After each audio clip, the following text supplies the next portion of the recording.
Dalam sebuah riwayat disebutkan Nabi Ibrahim ini sedang berdiri di atas bukit mengawasi ternaknya yang banyak. Saking banyaknya ternak Nabi Ibrahim itu, dia tidak bisa lagi mengawasinya di daratan, harus naik ke atas bukit. Nah, di atas bukit itulah diawasi ternaknya, pengembalanya diawasi oleh Nabi Ibrahim. Sedang mengawasi ternak, tiba-tiba datang orang tua laki-laki, didekatinya Nabi Ibrahim. Wahai Tuan, ya, saya ini musafir yang kehabisan bekal. Bolehkah saya meminta 1 ekor ternak Tuan untuk bekal makan saya di jalan? Apa kata Nabi Ibrahim? Bapak cukup mengucapkan subuhu kudus rabbuna wa rabbul malaikati waruh. 1 kali aja ambil 1/3 ternak yang saya punya. Kaget bapak ini. Jadi Nabi Ibrahim itu kaya, tapi kekayaannya tidak masuk ke jantungnya, hanya sampai di genggaman saja. Nah, kemudian Nabi Ibrahim katakan lagi kepada bapak ini, kalau bapak ulangi sekali lagi Pak, udah Pak, ambil separuhnya aja ternak saya nih. Makin kagum bapak ini. Waduh, ini kaya tetapi kok dermawan banget ya, kok nggak ada hitung-hitungannya. Apa akhirnya, apa kata bapak ini? Ibrahim, sebenarnya aku ini adalah Jibril. Aku turun untuk mengujimu. Pantaskah engkau menjadi Khalilullah atau tidak? Pantas tidak kau menjadi teman dekat Allah? Ternyata pantas. Walaupun kau kaya, Allah lebih tinggi di hatimu daripada kekayaanmu. Aku kembalikan lagi ternak yang telah kau berikan tadi kepadaku. Apa kata Nabi Ibrahim? Sekalipun aku sekarang tahu bahwa engkau adalah Jibril, aku tidak akan mengambil lagi sesuatu yang telah aku beri atas nama Allah. Tidak mau diambil. Dia berikan semua, ambillah. Tapi akhirnya yang sudah diketahui bahwa ini Jibril, tetap Nabi Ibrahim akhirnya berikan kambing itu untuk orang-orang miskin. Begitu datang masa berkorban, Nabi Ibrahim tidak tanggung-tanggung kurbannya. Jadi dalam riwayat disebutkan Nabi Ibrahim itu berkurban sendirian 300 ekor sapi, 100 ekor onta, 1000 ekor domba. Itu sendirian aja. Coba kalau sapi 15 juta kali 300 ekor sudah berapa miliar? Kambing 1 juta, 2.500.000 kali 1000 sudah berapa miliar? Onta 23 juta kali 100 sudah berapa miliar? Santai aja, sendirian aja, nggak ada bantuan siapa-siapa. Jadi makanya kalau kita mengkaji sejarah seperti ini, membuat kuat jiwa kita, membuat tawaduk gitu ya. Waduh, belum seberapa kita lagi. Nah, Nabi Ibrahim berkurban sebanyak itu. Dengan kurbannya yang banyak, apa yang terjadi di masyarakat?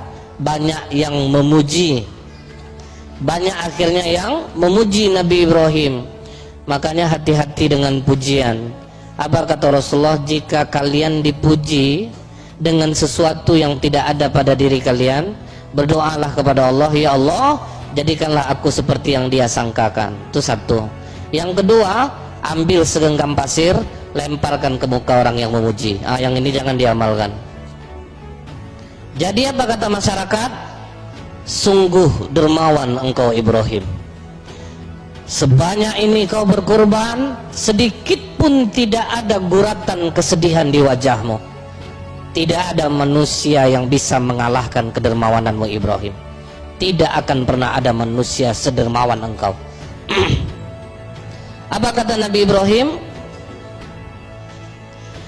Kurban sebanyak ini belum seberapa bagiku. Kena ketika dipuji.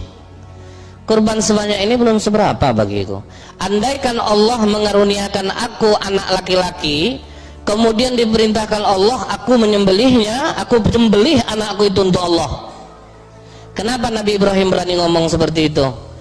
Karena dia sudah yakin tidak akan punya anak. Umur sudah 86 tahun, tidak mungkin lagi punya anak. Makanya berani ngomong seperti itu. Ini pelajaran besar untuk kita. Hati-hati kalau bicara. Nabi Ibrahim sudah lupa dia dengan kata-katanya. Dia sudah lupa dengan kata-katanya. Dalam surah As-Saffat apa kata Allah? Wa qala inni dzahibun ila rabbi sayahdin. Nabi Ibrahim ditengoknya orang punya anak, main sama anak. Apa kata Allah? Sesungguhnya aku harus pergi, kata Nabi Ibrahim, kepada Tuhanku, dia akan memberikan petunjuk kepadaku. Pengen betul punya anak, karena udah lama tidak punya anak, pengen punya anak. Akhirnya Nabi Ibrahim berdoa. Apa doa Nabi Ibrahim untuk mendapatkan anak?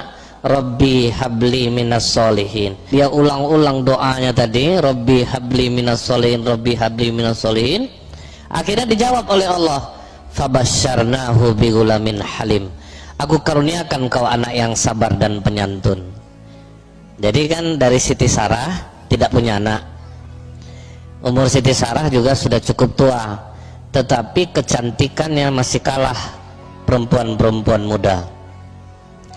Maka Siti Sarah bicara kepada Nabi Ibrahim, wahai Ibrahim, kita sudah lama berumah tangga, tapi kita belum juga mendapatkan anak.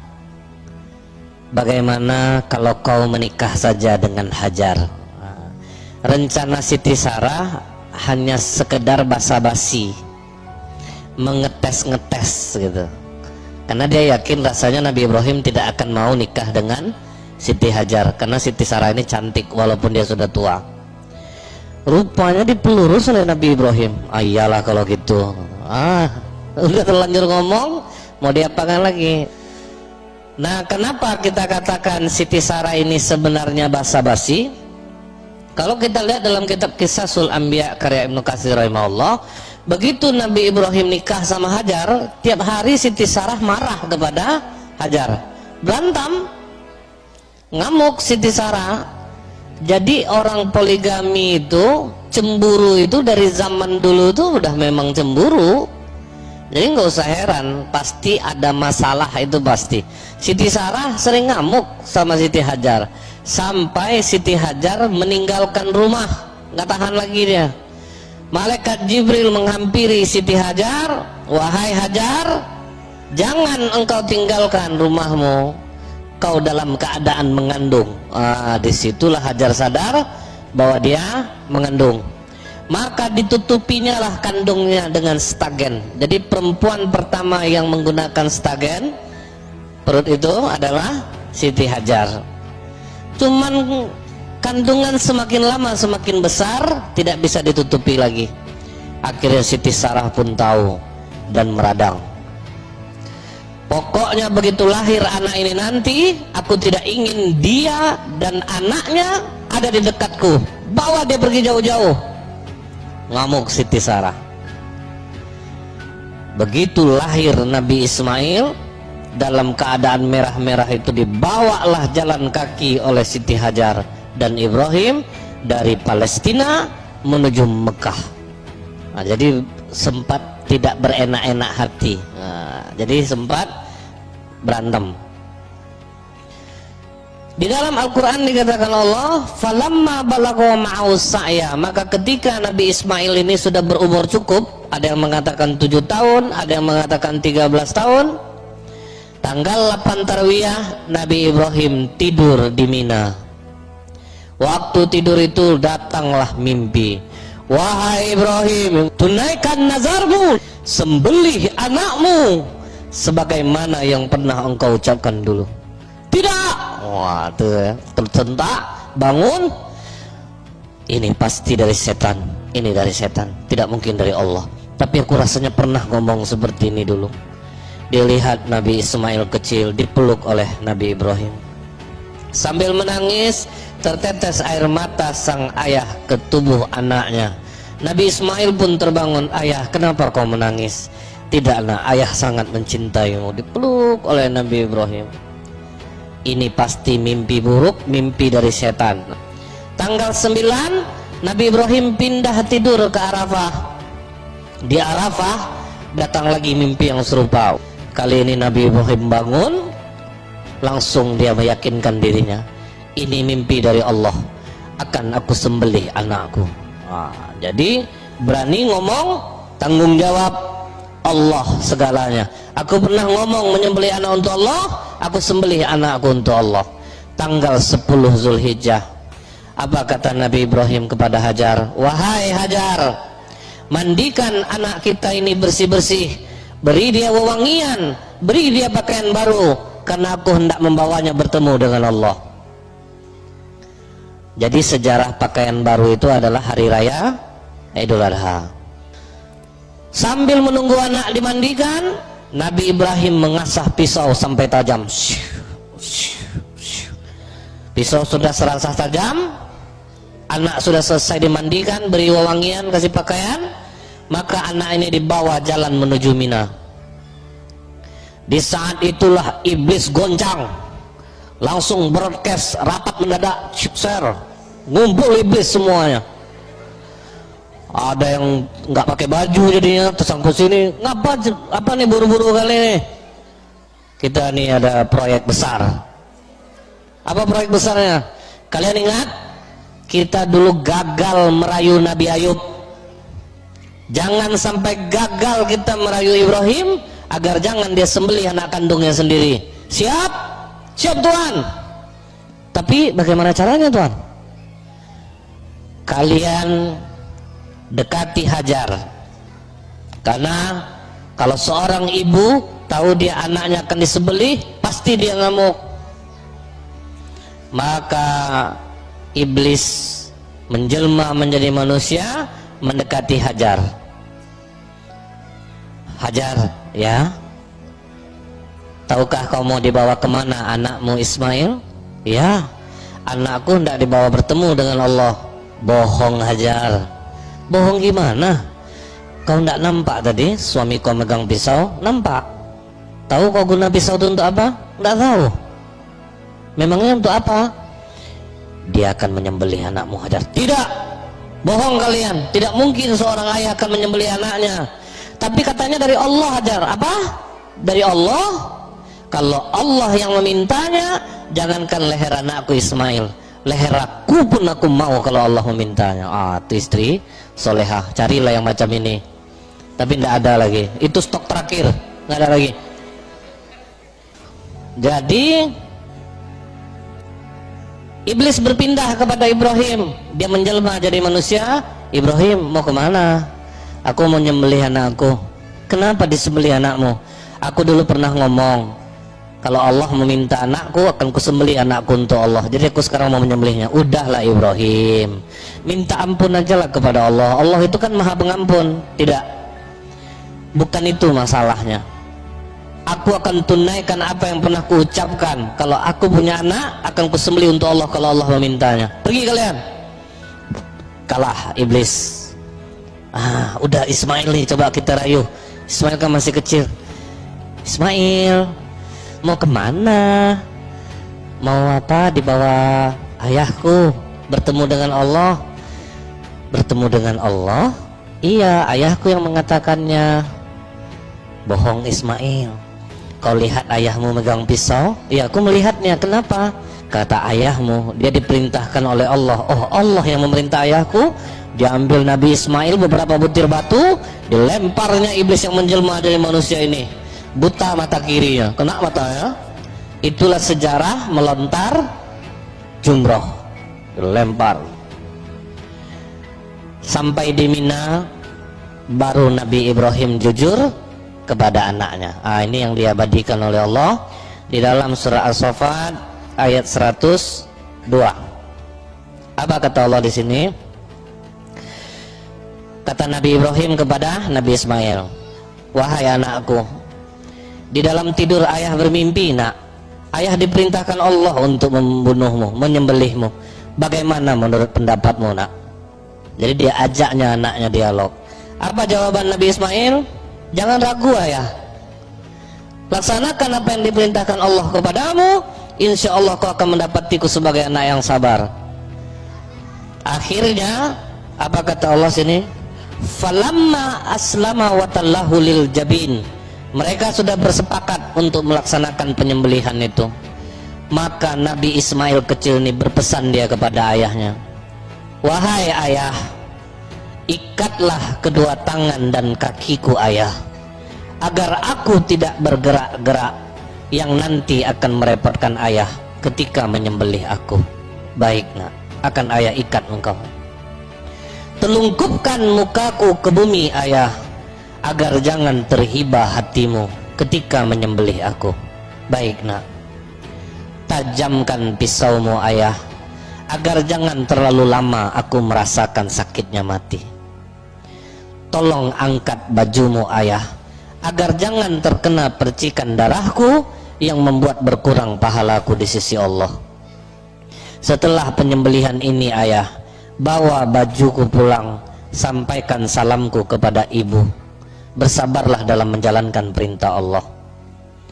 Jangan kau memandang anak-anak sebayaku ayah, agar jangan engkau terkenang akan aku. Wah, tuh dahsyat enggak tuh.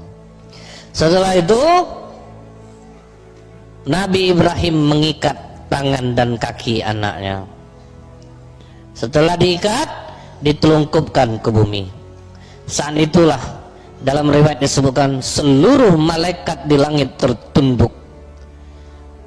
Kemudian apa kata Allah? Lihat hambaku Ibrahim, dia lebih mendahulukan ridhoku daripada kasih sayangnya kepada anak kandungnya sendiri. Itu yang membuat malaikat tertunduk.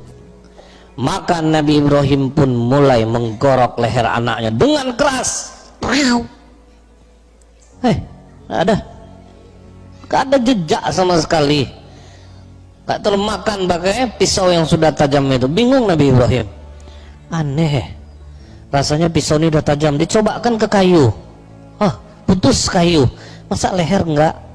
Karena Nabi Ismail terlalu lama menunduk di bawah, dia berkata kepada ayahnya, wahai ayah, ada apa? Kenapa lama sekali? Entahlah nak, pisau ini sudah tajam tapi tidak mampu menggorok lehermu.